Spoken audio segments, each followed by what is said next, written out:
நாய்க்கடி மற்றும் பாம்பு கடிக்கான தடுப்பூசி இருப்பை உறுதி செய்ய அறிமுகப்படுத்தப்பட்ட வலைதளம் என்ன? ஆன்சர் ஆப்ஷன் சி, யூவின் வலைதளம். ஸோ நம்ம வந்து கோவின் வலைதளம் பார்த்துருப்போம், யூவின் வலைதளம் பார்த்துருப்போம். அது என்ன ஜூவின் வலைதளம் அப்படின்னு கேட்டிங்கன்னா, ஃபர்ஸ்ட் வந்து இந்த கோவின் வலைதளம் அப்படிங்கிறது கரோனா டைமில் பார்த்தீங்கன்னா அந்த ஃபர்ஸ்ட் டோஸு செகண்ட் டோஸ் இந்த தடுப்பூசிகள் செலுத்திக் கொள்ளணும் இல்லையா? ஸோ அதுக்காக தொடங்கப்பட்ட ஒரு வலைதளம் தான் கோவின் வலைதளம் அப்படிங்கிறது. யூவின் வலைதளம் அப்படின்னா இப்போ கர்ப்பிணி பெண்கள் குழந்தைகளுக்கான தடுப்பூசியை வந்து சரியாக தவணைகள் மாறாமல் அந்த டைம் பீரியட் முடியறதுக்கு முன்னாடி அவங்க செலுத்திக் கொள்றாங்களா அப்படிங்கிறது குறித்து கண்காணிக்கிறதுக்காக இந்த யூவின் வலைதளம் அப்படிங்கிறது தொடங்கப்பட்டது. அடுத்து ஜூவின் வலைதளம் எதுக்காக இப்போ தொடங்கியிருக்காங்க அப்படின்னு கேட்டிங்கன்னா, இப்போ ரேபிஸ் நாய்கள் கடிக்கிறதுனால ரேபிஸ் நோய் வருது, அடுத்து பார்த்தீங்கன்னா பாம்பு கடிக்குது. ஸோ இந்த மாதிரியான விஷயங்களுக்காக நம்ம தடுப்பூசி போடுறோம் இல்லையா?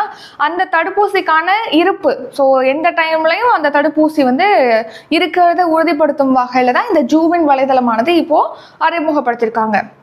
இதுக்கான அவசியம் என்ன இருக்கு? இந்த வலைதளம் எதுக்கு தொடங்கப்படணும், அதுக்கான அவசியம் என்ன இருக்குன்னு கேட்டிங்கன்னா, இப்போ நம்ம உலக அளவில் பார்த்தீங்கன்னா வெறிநாய்க்கடினால, அதாவது ரேபிஸ் பாதிப்புனால ஒவ்வொரு வருஷமும் 60,000 பேர் வந்து உயிரிழக்கிறாங்க. இதில் இந்தியாவில் உயிரிழப்பு அப்படிங்கிறது 36% இருக்கு. ஸோ இதை குறைக்கணுங்கிறதுக்காக அந்த தடுப்பூசி இருப்பு எப்போதுமே உறுதிப்படுத்தணும் அப்படிங்கிறது தேவை வந்து நமக்கு இருக்கு. ஸோ இதை யார் தெரிவிச்சிருக்கா இந்த தகவல் அப்படின்னு கேட்டிங்கன்னா, ஐக்கிய நாடுகள் மேம்பாட்டு திட்டம், அதாவது UNDP, united nations development programme தான் அவங்களுடைய அறிக்கையில இந்த தகவலை தெரிவிச்சிருக்காங்க. அடுத்து பாம்பு கடி, நம்ம நாட்டில் பார்த்தீங்கன்னா ஒவ்வொரு வருஷமும் 50,000 பேர் வந்து இந்த பாம்பு கடினால உயிரிழக்கிறாங்க அப்படின்னு சொல்லி தெரிவிச்சிருக்காங்க.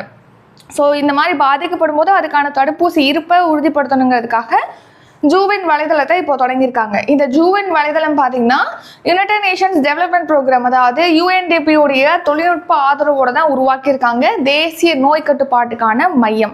ஸோ யாரோட உதவியோட? UNDP உடைய தொழில்நுட்ப ஆதரவோட தேசிய நோய் கட்டுப்பாட்டுக்கான மையம் வந்து இந்த ஜூவின் வலைதளத்தை மேம்படுத்தியிருக்கு. ஸோ இது இப்போ சோதனை முயற்சியாக பார்த்தீங்கன்னா ஒரு 5 மாநிலங்களில் அறிமுகப்படுத்தியிருக்காங்க. தில்லி வந்து யூனியன் டெரிட்டரி, அடுத்து மத்திய பிரதேசம், அஸ்ஸாம், புதுச்சேரி, ஆந்திரா உள்ளிட்ட 5 மாநிலங்களில் அறிமுகப்படுத்தியிருக்காங்க. அது மட்டும் இல்லாமல் இந்த பாம்பு கடி வெறிநாய்க்கடினால பாதிக்கப்பட்டிருக்காங்க அப்படின்னா அவங்களுக்கு மருத்துவ சேவைகளை வழங்குறதுக்காக உதவி மையம் பார்த்தீங்கன்னா உதவி எண் வந்து 15400 15400 அப்படிங்கிற எண்ணும் அறிமுகப்படுத்தியிருக்காங்க.